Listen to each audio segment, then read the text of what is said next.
Di video sebelumnya, aku menceritakan tentang kasus penculikan yang tidak bisa dipercayai oleh polisi dan orang-orang. Tentang bagaimana sepasang kekasih bernama Aaron Quinn dan Denise Haskins tiba-tiba jam 3.30 subuh diserang oleh sekelompok perampok yang tahu nama mereka. Gak cuma itu aja, perampok itu bilang dia sebenarnya salah target karena mengira Denise Haskins adalah Andrea yang dulu merupakan pacar Aaron. Si perampok nggak tahu bahwa 7 bulan sebelumnya Andrea dan Aaron sudah putus dan sekarang Aaron berpacaran dengan Denise. Dan memang Andrea dan Denise mirip dari segi fitur muka dan rambutnya. Sama-sama punya rambut pirang panjangnya agak sedikit ikal. Awalnya para perampok bilang mereka cuma mau memalsukan identitas untuk bisa menggasak habis harta Aaron dan Denise. Tapi sekarang waktu tahu mereka salah tangkap, salah target, mereka bilang mereka harus mengambil Denise untuk disekap selama 48 jam. Asalkan Aaron mengikuti semua yang mereka inginkan, Denise akan dikembalikan. Mereka menuntut uang sebanyak $15.000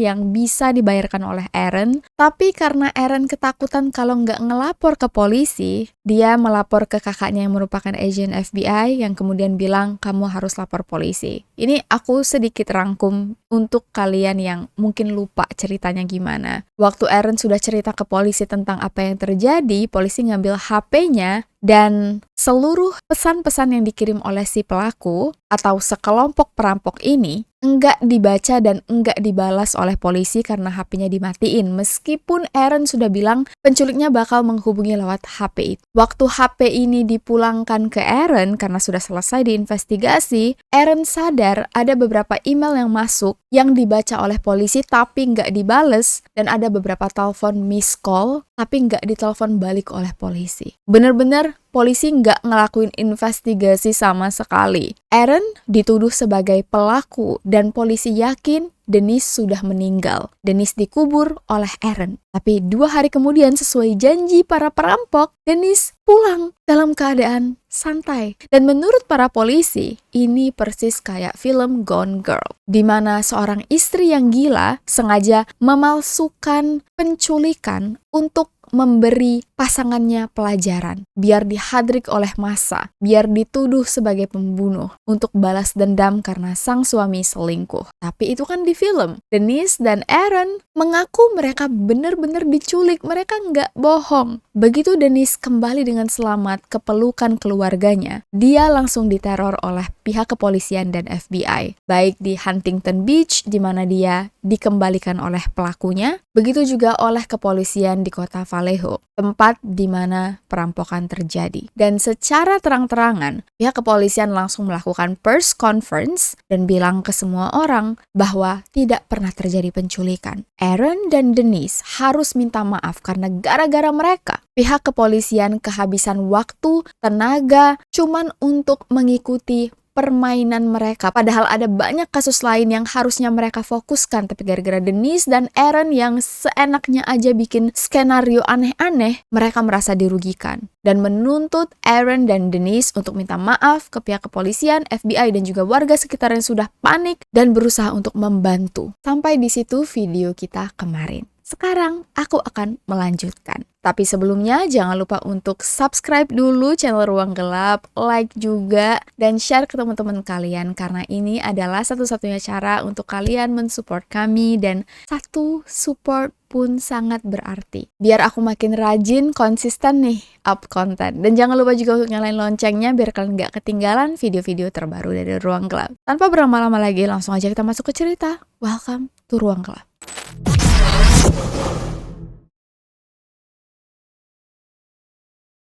Gak lama dari siaran press conference yang dilakukan oleh pihak kepolisian, seorang jurnalis berita kriminal dari salah satu media besar yang ada di Vallejo tiba-tiba dapat email dengan subtitle penculikan Denise Haskins. Nama jurnalis ini adalah Lee. Sebelumnya, Lee sudah pernah dapat email yang sama dari pengirim yang mengaku sebagai komplotan penculikan. Di email pertama, si pelaku mengirimkan suara Denise yang asli untuk memberitahu seluruh orang bahwa Denise masih hidup. Di dalam rekaman voice note ini, Denise menyatakan namanya dan juga kejadian apa yang terjadi di pagi itu. Pagi itu ada pesawat yang jatuh dan juga ada korban jiwa. Pokoknya hal ini membuktikan bahwa rekaman itu benar-benar dibuat di hari yang sama untuk meyakinkan orang-orang bahwa Denise memang masih hidup. Si jurnalis ini nggak tahu kenapa dia dapat email ini, sama sekali nggak tahu, tapi tetap dia kirim ke pihak kepolisian untuk ngasih tahu kalau Denise masih hidup. Voice note ini telah terkonfirmasi sebagai suara asli Denise, tapi pihak kepolisian nggak ngelakuin apapun. Kayak ya udah aja. Dan sekarang dia dapat email kedua, dia bingung.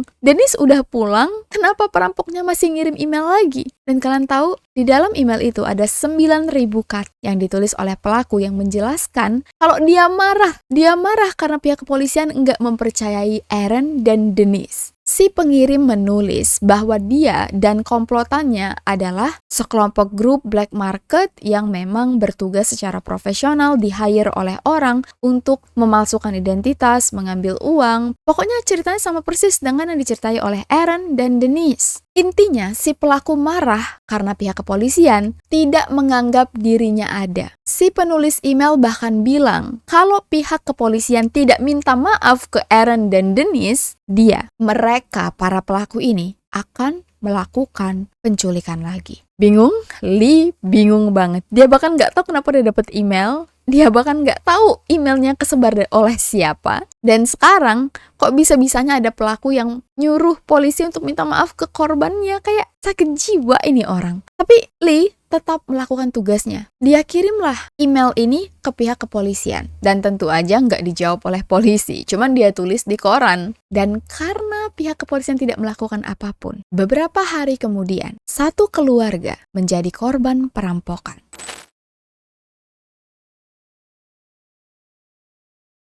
Pada hari Jumat, sekitar jam 3.50 pagi, seorang perawat berusia 52 tahun yang bernama Lin dan suaminya, Chung, yang berusia 60 tahun, tiba-tiba dibangunkan oleh seorang pria yang menggunakan baju dari atas sampai bawah berwarna hitam. Mereka nggak bisa ngeliat gara-gara sinar senter dan juga laser yang langsung menusuk mata mereka. Pria ini bilang, "Jangan takut, anak kalian aman bersama aku." Di dalam rumah itu, memang ada anak remaja perempuan mereka yang bernama Kelly, yang masih berusia 22 tahun. Waktu si pelaku menyebut anak mereka, Lin dan Chung takut banget anak mereka dibawa pergi dan diapa-apain. Kedua suami istri ini disuruh untuk terlungkup di atas kasur, dan si pelaku siap untuk mengikat tangan mereka menggunakan kabel tis. Waktu si pelaku menyentuh punggung Chung, dengan sigap, Chung langsung menyerang pria ini dan istrinya, Lin, langsung lari ke kamar mandi dan gak lupa ngambil HP. Kamar mandinya dia kunci dan dia langsung nelpon 911. Pinter banget, Chung langsung teriak, "Lin, ambil pistol kita!" Padahal mereka gak punya pistol. Menurut aku, reaksi Lin dan Chung ini luar biasa. Kayak mereka bisa berpikir jernih saat lagi diserang itu. Gak semua orang bisa kayak gitu. Aku bahkan juga gak yakin kalau aku, na'udzubillah min dzalik. Pokoknya dalam keadaan genting bisa berpikir secepat itu.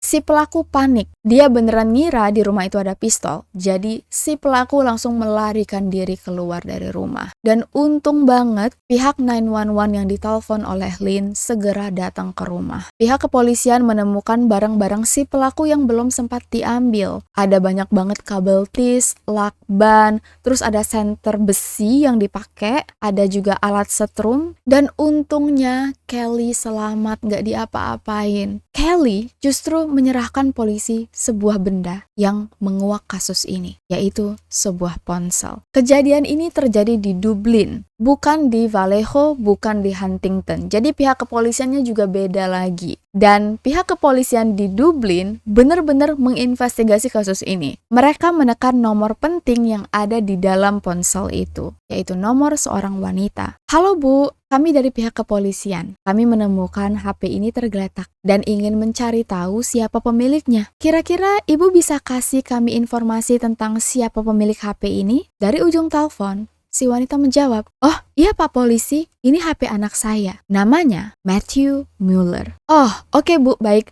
Bisa Ibu kasih tahu alamat rumah Matthew? Biar kami bisa langsung mengantarkan HP ini ke dia." "Oh iya boleh Pak Polisi, dia tinggal di kabin milik saya yang letaknya jauh." Matthew tinggal sendirian, dan dari informasi ini, pihak kepolisian berhasil menemukan lokasi kabin yang dimaksud oleh sang ibu, yang berada di South Lake Tahoe, sekitar 130 mil dari Dublin. Sekelompok polisi yang mau melakukan penggeledahan menelpon salah satu wanita yang baru aja hari itu hari pertamanya diangkat menjadi detektif. Ini penting karena detektif wanita yang bernama Misty Karausu, meskipun badannya lebih kecil daripada yang lain, meskipun dia satu-satunya detektif wanita di situ, Misty adalah kunci yang berhasil membuka kasus ini. Mereka berdiri di depan kabin berwarna hijau. Udah dikepung, semuanya ngeluarin pistol termasuk Misty. Dari luar, seluruh jendela itu dalam keadaan tertutup. Seorang detektif pria yang paling depan menendang hancur pintu depan dan langsung teriak, "Kami polisi, rumah kamu digeledah." Tugas Misty dari belakang dengan hati-hati mendokumentasikan semua yang ada di dalam rumah. Dari awal masuk, mereka bisa mencium bau lembab, bau jamur, dan kondisi rumah benar-benar kayak ini bukan tempat yang dihuni. Kabin itu benar-benar dalam keadaan hancur dan barang-barangnya absurd. Jadi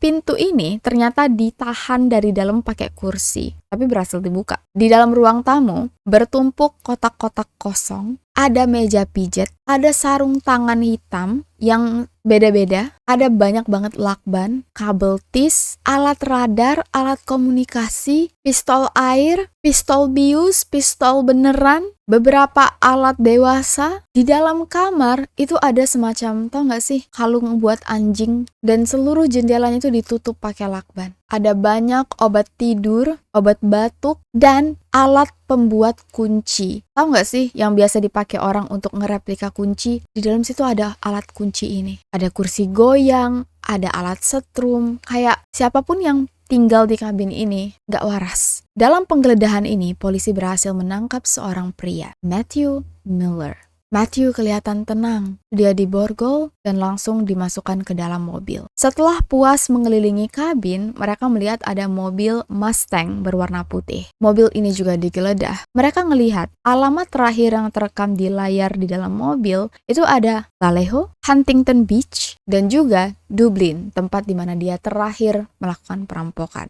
Ini yang membuat Misty langsung kepikiran, kenapa Matthew kedua tempat ini? Apakah dia melakukan kejahatan juga? Tapi yang lebih aneh lagi, di dalam mobil ada tas besar yang waktu dibuka ternyata berisi boneka tiup. Seukuran manusia, tapi dipakein baju hitam dari atas sampai bawah dan udah dipasang semacam kawat di dalamnya, kawat besi. Jadi boneka tiup ini bisa berdiri, bisa duduk. Gila, serem banget. Di dalam tas ini ditemukan juga kacamata renang yang ditutup pakai lakban itu. Dan Misty sebagai tukang foto barang-barang yang ditemukan, dia ngelihat ada selai rambut berwarna pirang. Misty tahu Haley, Lynn maupun Chung, sekeluarga yang diserang oleh Matthew di hari sebelumnya, mereka semua rambutnya warna hitam. Jadi Misty mikir, kenapa ada rambut berwarna blonde, berwarna pirang di kacamata itu? Dan juga, mobil ini bagian jok belakangnya, itu kursinya nggak ada. Yang membuat Misty mikir, apakah mungkin jangan-jangan pernah ada manusia yang disekap, dibawa pakai mobil itu. Makanya jok belakangnya dihilangkan. Dan ini yang membuat Misty penasaran. Aku yakin banget pasti ada detektif yang nggak bakal terlalu mikirin tentang selai rambut ini. Tapi Misty, tahu nggak? Alasan kenapa dia pengen jadi polisi awalnya dan kenapa dia sekarang jadi detektif itu karena dulu waktu dia masih kerja jadi pelayan toko, salah satu temennya dilecehkan oleh seorang pria dan susah banget untuk ngurus kasus pelecehan ini. Itu yang ngerakin Misty pengen jadi polisi biar dia bisa membantu para wanita lain di luar sana yang menjadi korban pelecehan mendapatkan keadilan.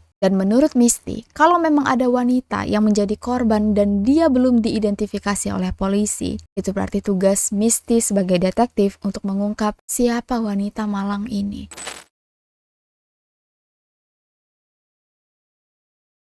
Untuk mencari tahu identitas pemilik rambut ini, Misty mencari nama Matthew Mueller di dalam list kriminal. Dan ternyata sebelumnya Matthew sempat menjadi tersangka beberapa kasus. Di tahun 2009, di dekat Stanford, di mana seorang mahasiswi Stanford yang berusia 32 tahun sedang tidur di dalam kamarnya, tiba-tiba dibangunkan oleh seorang pria serba hitam yang sudah berdiri di samping dia. Kaki dan tangan korban diikat, dilakban matanya, dan disuruh untuk milih. Mau minum obat tidur, disetrum pakai alat kejut, atau disuntik dengan sebuah zat yang disebut A-bomb. Ini sebutan si pelaku. Tapi intinya, si korban disuruh untuk milih 3 cara gimana dia nggak sadarkan diri. Dan tentu aja korbannya milih untuk minum obat tidur. Sebelum dikasih obat tidur, pelakunya nanya ke korban, kamu ada alergi obat nggak? Si pelaku ini berusaha untuk mastiin korbannya nggak bakal kena alergi gara-gara minum obat ini. Jadi kayak korbannya aja bingung, kok pelakunya sopan banget. Karena tahu nih, pelakunya kayak masih punya hati nurani. Si korban nangis, dan dia bilang, tolong jangan perkaos aku. Dulu aku udah pernah diperkaos. Aku nggak mau diperkaos lagi. Dan kalian tahu apa jawaban pelakunya? Ya udah deh kalau kayak gitu, aku nggak jadi. Aku nggak pengen kamu jadi korban lagi. Si pelaku lari, pergi keluar. Sebulan sebelum kejadian di Stanford, sebenarnya sudah ada kasus juga. Kali ini di Silicon Valley, masih di California ya. Kejadiannya sama, seorang wanita tiba-tiba terbangun, di sebelahnya sudah ada pria dengan topeng dan baju hitam dari atas sampai bawah. Wanita ini disuruh kayak kacamata hitam yang sudah ditutup pakai lakban, dan disuruh untuk minum cairan. Nah, wanita ini nangis dan mohon-mohon jangan diapa-apain, jangan diapa-apain. Sampai akhirnya si pelaku luluh, gak jadi untuk melakukan pemerkosaan. Si pelaku bilang, kamu tuh lain kali hati-hati ya. Kalau bisa, kamu sewa anjing supaya bisa ada yang ngejagain kamu. Terus ya udah, punya keluar. Beruntung banget korbannya nggak diapa-apain, tapi tetap ngelapor ke polisi. Nah, cuman polisi nggak percaya. Kata polisi, jangan-jangan kamu ngigau, mimpi kali. Jadi intinya kasus ini cuman kayak ditulis, tapi nggak diinvestigasi. Nah, 3 tahun kemudian, di tahun 2012, Misty menemukan kasus lagi. Masih di sekitaran Stanford. Sama, seorang wanita terbangun ada pria dengan topeng dan juga baju serba hitam. Wanita ini benar-benar melawan sejadi-jadinya. Belum sempat tangannya diikat, ditutup matanya, dia udah melawan. Sampai si pelaku ketakutan dan melarikan diri. Waktu polisi datang, mereka nemu kunci replika. Yang berarti si pelaku masuk menggunakan kunci replika. Dan semua kasus ini sebenarnya dikaitkan dengan identitas Matthew Mueller. Aku bakal jelasin siapa Matthew, tapi bentar, aku mau bahas dulu kasus lain yang melibatkan Matthew, biar ceritanya lebih nyambung. Ingat kan mobil Mustang berwarna putih yang ditemukan polisi di kabin Matthew? Ternyata itu mobil curian. Pemiliknya adalah seorang pria di Mare Island. Kalau kalian ingat, Aaron dan Denise diserang waktu mereka tidur di rumah Aaron yang ada di Mare Island. Pemilik mobil ini seorang mahasiswa kedokteran yang mengaku memang mobilnya dicuri. Waktu itu dia lagi liburan, pulang-pulang mobilnya udah nggak ada. Dan kebetulan banget sebelum mobilnya dicuri, di Mare Island memang lagi diteror oleh penguntit. Mereka nyebut sosok ini sebagai Mare Island Creeper. Antara Agustus 2014 sampai Januari 2015, sudah ada banyak wanita di sekitar situ yang mengaku entah lagi tidur, entah lagi mandi, dan beberapa kali pelakunya ini kegap, cuman karena dia pakai seluruhnya ketutupan, yang nggak tahu itu siapa. Pernah kegap lagi manjat balkon, pernah kegap lagi berusaha masuk ke dalam rumah orang. Kalian bayangin aja seberapa ngerinya tinggal di situ. Waktu ditanyai lebih lanjut, masih ada nggak si penguntit ini di sekitar kalian? Para penduduk Mare Island bilang, mereka udah nggak pernah ngeliat lagi sejak kasus Gone Girl. Misty kebingungan, kasus Gone Girl? Iya, itu loh, tentang seorang wanita yang diculik terus tiba-tiba balik lagi, dan kata polisi sih, hoax. Misty mikir, dia nggak pernah dengar sama sekali kasus Gone Girl. Jadi dia cari di internet dan langsung keluar wajah Denise Haskins, rambutnya pirang. Dari semua korban yang ditemui oleh Misty, nggak satupun rambutnya pirang, cuman Denise. Dan waktu Misty mempelajari pengakuan Denise waktu diculik oleh si pelaku, semuanya sama persis dengan cerita korban-korban yang bersangkutan dengan Matthew. Tiba-tiba bangun dengan sosok pria tak dikenal yang menyuruh minum obat tidur dan tidak masuk akalnya baik. Entah mungkin lagi dites tapi hasilnya belum keluar atau memang enggak dites. Yang jelas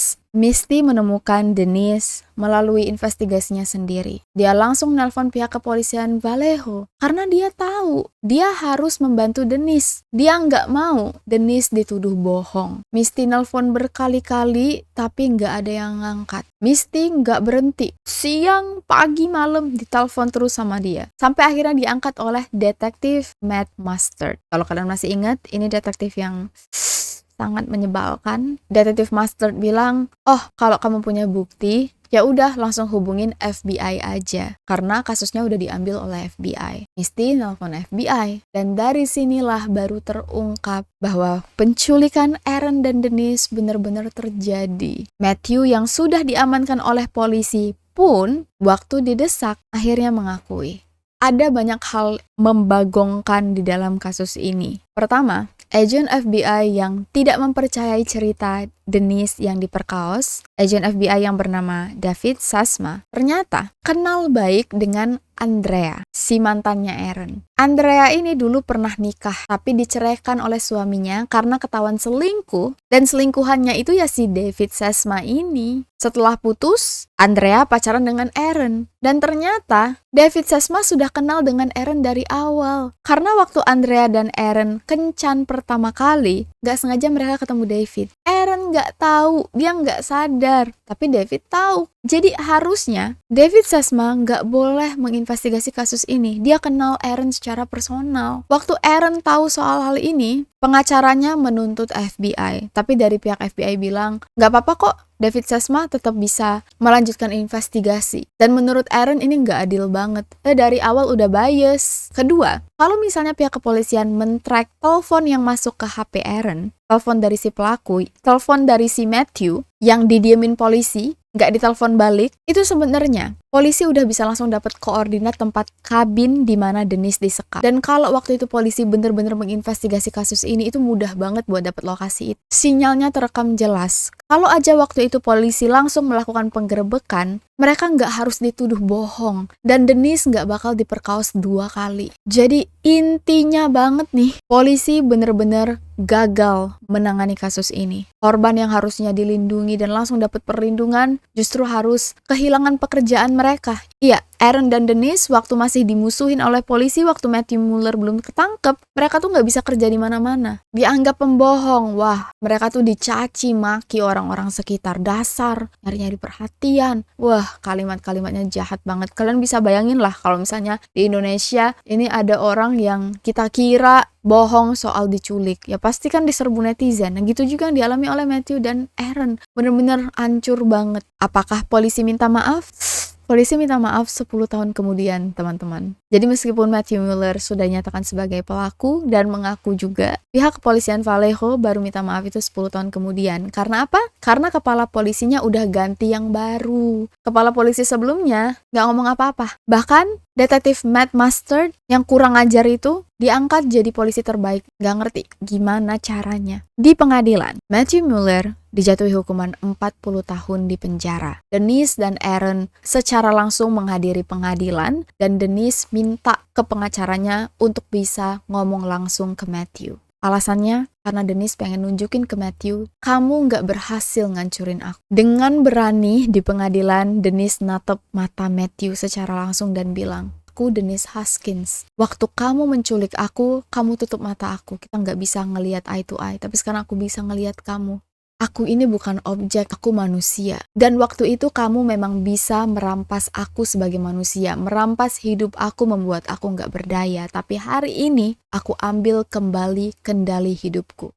Bener-bener, wow, aku nggak bisa berkata-kata sih. Pasti butuh keberanian besar untuk ngomong kayak gitu langsung ke pelaku yang sudah merusak hidupnya. Matthew Mueller cuman bisa diem. Dan aku pengen ceritain ke kalian siapa itu Matthew Mueller. Matthew Muller adalah seorang dosen dan ahli hukum Harvard. Iya, alasan kenapa dia bisa menjadi seorang penjahat benar-benar sesuatu yang mengubah pandangan aku tentang kesehatan mental. Aku bakal bahas detail untuk meningkatkan awareness kita juga tentang seberapa bahayanya saat gangguan mental tidak mendapatkan pertolongan yang seharusnya. Karena sedihnya nih, sebelum Matthew mengalami gangguan mental, sebenarnya dia adalah orang yang baik.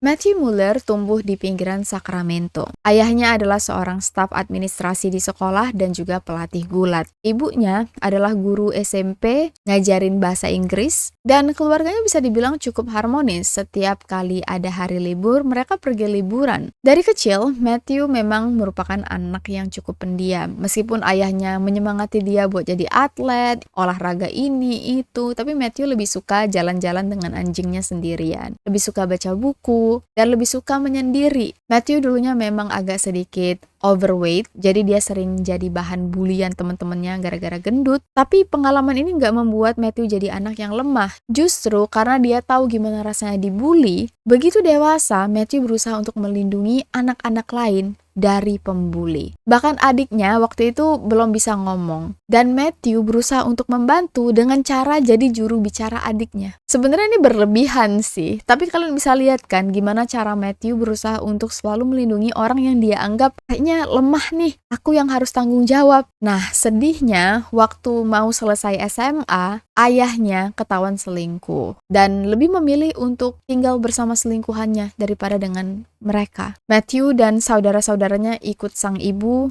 ayahnya udah pindah dengan wanita lain. Dan Matthew ngerasa, aduh, ibu aku sendirian nih, single parent. Pasti dia kesusahan cari uang. Kalau misalnya aku habis ini kuliah, nanti ibuku sedih karena nggak punya uang. Dan dengan sendirinya, Matthew bilang ke ibunya dia pengen ikut militer. Dia nggak pengen kuliah. Dia bilang sih nggak niat kuliah. Padahal sebenarnya pengen, cuman nggak mau ibunya sedih kalau mereka nggak punya uang. Matthew bilang alasan kenapa dia pengen ikut militer supaya bisa jadi anak yang disiplin. Nah, sebagai seorang marinir, Matthew kan tinggal di barak tuh. Dalam 13 minggu pertama, berat badannya turun 20 kilo. Matthew kesulitan bersosialisasi. Dari dulu memang anaknya pendiam dan hemat banget. Dia bahkan pernah cuma makan nasi sama bawang doang, terus energy drink. Gara-gara ini, dia kurus. Tiap kali orang-orang pergi keluar untuk jalan-jalan tiap weekend, Matthew nggak pernah ikut. Mungkin karena nggak ada uang kali ya. Dia pengen nabung sebanyak mungkin dari hasil gaji dia di militer. Dan tiap kali ngelihat ada orang yang dibully, langsung dibela oleh Matthew. Matthew punya banyak jasa bagi militer Amerika. Dia pernah dikirim ke California, pernah dikirim juga ke Jepang, dan di Jepang, tahu nggak dia ngapain? Dia bikin kelas khusus untuk warga Jepang belajar gimana caranya pakai internet. Matthew juga pernah dikirim ke Timur Tengah di tahun 1999, lalu waktu dia kembali lagi ke Amerika, dia memutuskan untuk resign. Waktu itu dia udah punya banyak medali dan penghargaan, jadi dia diberhentikan secara terhormat. Orang-orang nggak tahu alasan kenapa Matthew berhenti. Mereka kira mungkin cuma capek, atau mungkin memang sudah pengen melanjutkan kehidupan yang lain. Padahal sebenarnya Matthew mengalami masalah mental, tapi dia diem aja. Menurut Matthew, semuanya berawal dari vaksin. Waktu sebelum dia dikirim ke Timur Tengah, itu dikasih vaksin antraks. Matthew bilang semenjak disuntik, dia nggak bisa bangun dari tempat tidur. Dia ngerasa staminanya nggak kayak dulu lagi. Wallahu a'lam ya, nggak tahu ini secara kebetulan aja, karena kebetulan mentalnya udah mulai down, atau memang ada hubungannya dengan vaksin. Aku nggak tahu, tapi ini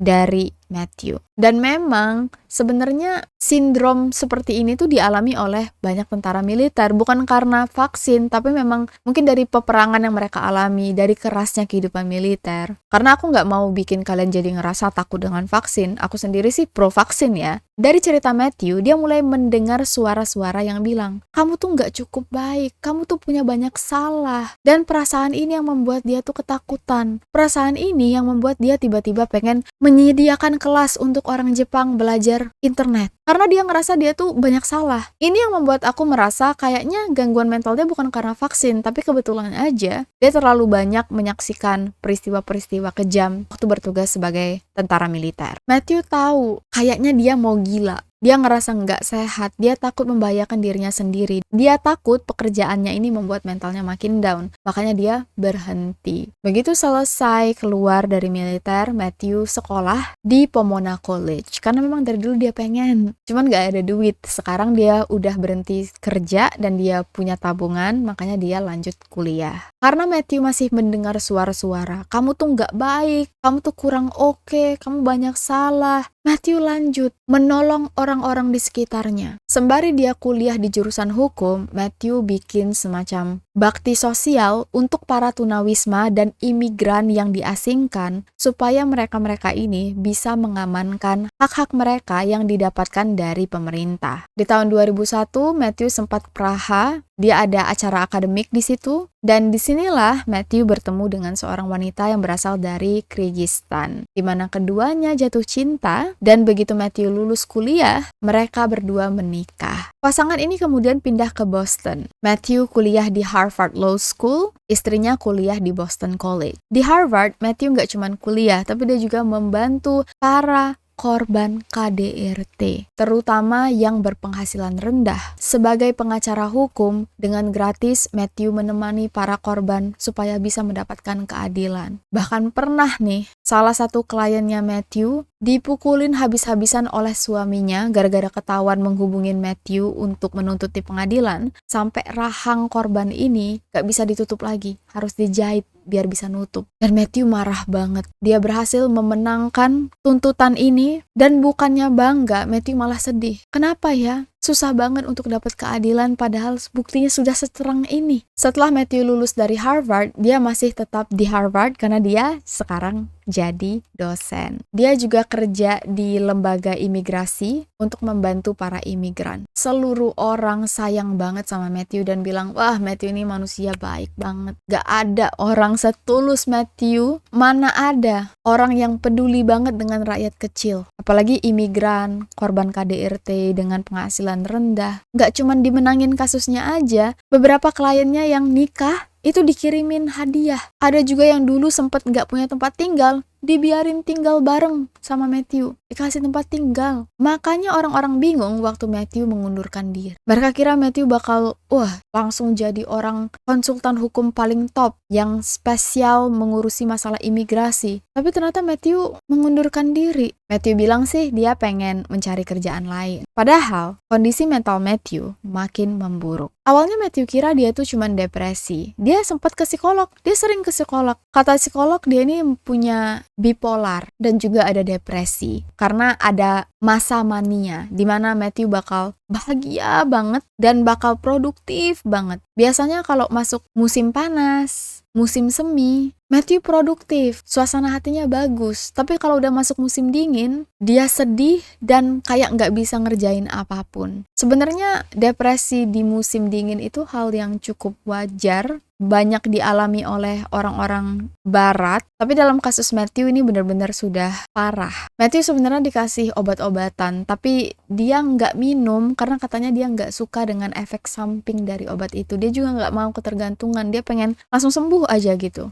Dan Matthew nggak pernah cerita ke siapapun. Dia takut orang-orang nganggep dia lemah, dan dia juga nggak enak sama keluarga dan istrinya karena dia ngerasa ini tuh sebuah kelemahan yang tidak seharusnya aku bebankan ke orang sekitar aku. Baru di tahun 2008, setelah bertahun-tahun menahan, Matthew cerita ke keluarga dan juga istrinya. Tapi dia cuma bilang dia depresi. Dia nggak bilang kalau dia juga skizofrenia. Dia dengar-dengar suara-suara yang tidak ada di situ. Matthew sebenarnya tahu dia mulai gila. Makanya dia nggak berani cerita. Hal yang paling dirahasiakan Matthew itu alasan kenapa dia keluar dari Harvard. Katanya, ada hari di mana Matthew nggak pulang ke rumah, saking dia produktif banget pengen kerja. Ini waktu dia lagi masa mania. Berhubung aku bukan psikolog, jadi mohon maaf kalau misalnya penjelasan aku mungkin kurang jelas, tapi ini yang aku dapatkan dari artikel yang sangat terpercaya. Matthew lagi sendirian, malam-malam di gedung Harvard di lantai 4,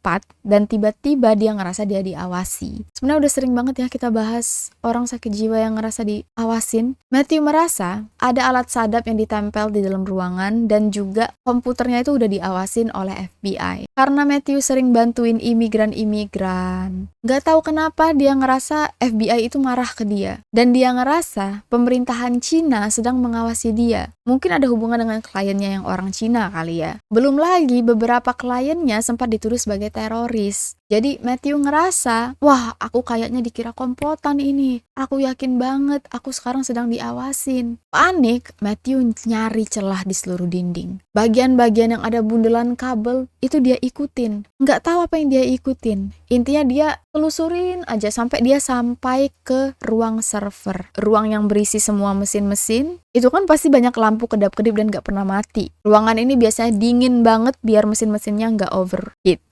Nge-lag. Dan waktu ngelihat lampu kedip-kedip, wah, dia langsung mikir, ini pasti alat penyadap. Aku bakal sebentar lagi ditangkep. Maka dari itu, Matthew keluar dari Harvard dan memutuskan untuk pindah kali ini ke Silicon Valley, menjauh dari para pengintainya. Di Silicon Valley, Matthew dapat kerjaan lagi di firma hukum. Dan dia kira dia bisa memulai dari awal dan mentalnya bakal jauh lebih baik. Tapi justru suara-suara yang dia dengar makin lama makin kencang. Bahkan dia udah gak bisa tidur lagi. Dan tiap kali dia gak bisa tidur, diam-diam dia keluar dari rumah, ninggalin istrinya untuk jalan-jalan ke bagian sekitar rumah. Kadang-kadang ke kota-kota sebelah atau tetangga. Dan kebetulan, tempat yang paling disukai oleh Matthew adalah di daerah kampus Stanford. Nah, sempat suatu hari tiba-tiba Matthew didatangi oleh pihak kepolisian yang mencurigai gerak-gerik Matthew. Ngapain malam-malam kamu ada di sini? Menurut pengakuan Matthew, dia nggak mau jujur soal masalah mentalnya dan juga karena dia memasuki daerah terlarang di Stanford. Jadi dia bohong, bilangnya mau menemui seorang profesor di kampus yang kemudian dicek oleh polisi, terbukti bohong. Nah, ini alasan kenapa Matthew kemudian menjadi tersangka dalam kasus pencobaan pemerkosaan di Stanford. Alasan polisi waktu itu nanya-nanya Matthew, karena mereka baru aja nerima laporan ada mahasiswi yang hampir diperkaos. Di artikel ini nggak ditulis apakah Matthew benar-benar cuma jalan doang, atau Matthew sudah melakukan aksinya. Aku yakin banget sih Matthew udah ngelakuin aksinya, tapi mungkin dia nggak cerita atau dia nggak sadar. Wallahu a'lam. Tapi seluruh lokasi korban yang melapor, itu semua benar-benar tempat di mana Matthew sering jalan untuk melepaskan pikirannya. Jadi semua orang yakin Matthew adalah pelakunya. Dia nggak cuma jalan-jalan aja, tapi dia juga melakukan pencobaan pemerkosaan. Gimana tiba-tiba orang yang baik banget berubah jadi monster? Rasanya sulit ya untuk diterima dengan akal sehat, tapi ini yang terjadi. Dan waktu Matthew dipanggil oleh pihak kepolisian untuk memberikan statement, karena sekarang dia dituduh sebagai pelaku, Matthew merasa, oh ini pasti jebakan pemerintahan Cina. Mereka tahu aku jalan-jalan ke sini. Makanya mereka dari awal memang sudah menuntuti aku. Makanya polisi selalu nanyain aku kemana aja. Matthew mulai panik. Aku nggak boleh membuat keluargaku juga ikut-ikutan terpuruk gara-gara aku. Aku harus menyelamatkan reputasi istriku, reputasi ibuku. Oke, aku harus pergi lenyap dari hidup mereka supaya mereka nggak diganggu oleh pemerintahan Cina dan polisi yang menguntit aku. Besoknya, Matthew nuker mobilnya dengan mobil ibunya dan hilang, ninggalin seluruh yang dia punya.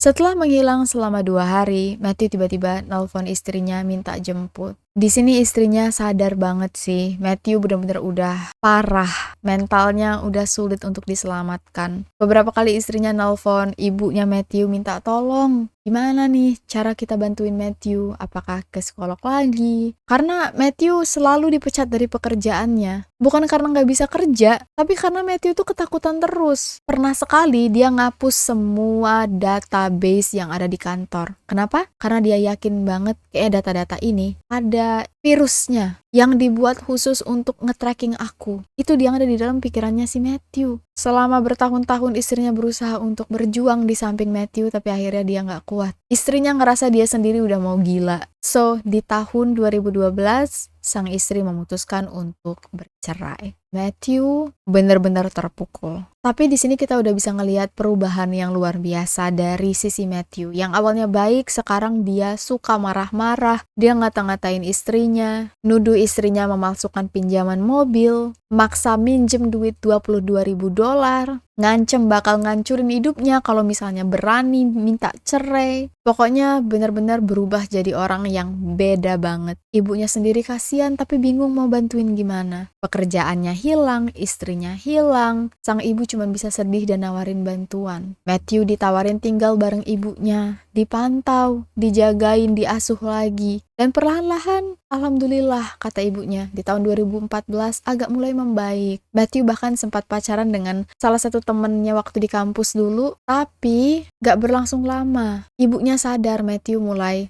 down lagi. Kelihatan dari cara kamarnya berantakan, Matthew sering jalan-jalan keluar sendirian, pakai baju serba hitam. Tapi ibunya nggak nyangka bahwa Matthew yang jalan-jalan ini melakukan banyak kejahatan, ngintipin orang. Dan bener, Matthew adalah si penguntit Mare Island Creeper. Dia yang meneror semua warga sekitar. Di awal tahun 2015, Matthew minta izin ke ibunya untuk tinggal sendirian. Ibunya memang punya kabin di South Lake Tahoe. Kabin yang kita ketahui digerebek oleh polisi. Nah, alasan ibunya ngizinin Matthew pindah karena ngerasa mungkin itu yang dibutuhkan oleh Matthew. Ketenangan di tempat yang terpencil. Di situ memang masih banyak hutan, terus juga dekat dengan laut. Mungkin Matthew cuma butuh waktu healing. Nggak pernah sama sekali disangka oleh ibunya. Suatu hari dia bakal dapet telepon dari polisi yang nanyain soal anaknya. Dan ternyata anaknya adalah seorang penjahat. Seorang monster yang sudah menyakiti dan merusak banyak hidup wanita. Gak cuma wanita aja sih, tapi juga keluarga-keluarga yang dia serang. Dan setelah Matthew dinyatakan bersalah, Denise dan Aaron menikah. Sekarang mereka sudah punya 2 anak. Matthew sendiri juga sekarang sudah nikah. Dia nikah dari dalam penjara. Gak tahu apa yang terjadi dengan Matthew di dalam penjara sana. Tapi kasus ini benar-benar menurut aku, wow, sangat complicated dan gak kayak biasanya. Yang membuat aku cukup sulit untuk nyeritain kasus ini karena menurut aku ada banyak banget sisi personal dari orang-orang yang kita ceritakan, termasuk si Matthew, si penjahat ini. Dan menurut polisi, Matthew bertindak sendirian. So, selama ini tuh, komplotan yang dia maksud itu si boneka tiup. Makanya waktu dia ngomong ke Denise, komplotan aku nggak usah diajak ngomong ya. Yang nggak diajak ngomong, itu kan boneka. Jadi, bayangan-bayangan yang dilihat orang itu ya saat bonekanya diberdiriin. Terus waktu Denise duduk, dia sempat ngelihat ada kayak bayangan kaki, itu pun bayangan kaki si boneka yang didudukin di depan dia. Yang ditutup pakai kaos kaki hitam, celana hitam. Ya, dikira Denise ya beneran manusia. Matthew nggak pernah cerita alasan kenapa dia ngelakuin itu. Kenapa dia nyulik orang. Kenapa dia kepikiran tentang sekelompok perampok. Tapi ada sedikit insight. Jadi katanya waktu Matthew menyendiri di rumah di dalam kabin, tiap hari Matthew cuma nonton film Batman. Dan kayaknya otak Matthew yang sudah rusak gara-gara gangguan mental membuat dia ngerasa pengen jadi Batman. Makanya dia keluar pakai baju hitam-hitam, pakai baju renang wetsuit yang ketat. Terus dia juga beli balon tiup untuk jadi Robinnya. Tapi bukannya membantu orang-orang di kota, dia justru meneror orang-orang di kota. Denise dan Aaron menuntut pihak kepolisian Vallejo dan juga kota karena telah merusak nama mereka dan karena telah menangani kasus mereka dengan sangat buruk. Awalnya dituntut di pengadilan, tapi akhirnya diselesaikan di luar pengadilan dengan cara kompensasi uang. Mereka berdua menerima uang lebih dari $2 juta sebagai kompensasi. Kalau nggak salah hampir 3 juta, tapi nggak nyampe. Dari uang ini, Aaron dan Denise menjalankan bisnis mereka. Dari dulu mereka berdua pengen banget mendirikan pusat kesehatan yang sekarang bisa diwujudkan dari uang ini. Mereka juga udah punya 2 anak, kayak tadi aku udah bilang deh. Mereka juga menulis buku yang menceritakan secara detail kejadian mereka, dan mereka tentunya sangat berterima kasih dengan Misty. Karena menurut mereka Misty adalah pahlawan yang sebenarnya. Waktu pertama kali Denise dan Misty ketemu, mereka tuh langsung pelukan, langsung nangis. Wah, aku terharu banget waktu dengar ceritanya. Cerita ini membuat aku percaya masih ada banyak orang baik yang peduli dengan sesama di luar sana. Meskipun gak saling kenal, Misty, the true hero of the story. Dan ya, itulah kasus kita yang sangat panjang ini, sampai 2 video. Dan jujur, aku shoot ini, tau gak jam berapa sekarang? Jam 2 pagi, demi kalian. Karena jam 10 ini, aku mau pulang mudik lebaran, dan aku tidak akan shoot video lagi. So, saat kalian menonton video ini berarti sudah gak bakal ada lagi konten sampai setelah lebaran. Aku harap konten-konten Ruang Gelap di bulan Ramadan ini nggak cuman menemani kalian, tapi juga memberi banyak informasi dan awareness, dan menjadi jendela yang luas tentang apa yang terjadi di luar sana. Lebih dan kurang aku mohon maaf, dan minal aidin wal faizin, mohon maaf lahir dan batin. Untuk kalian yang juga mau mudik, hati-hati. Semoga kalian bisa berkumpul dengan semua anggota keluarga, menikmati hari raya dengan sangat-sangat bahagia. And I'll see you guys very very soon after Lebaran. Please, please, please, please take care, stay safe, and stay alive.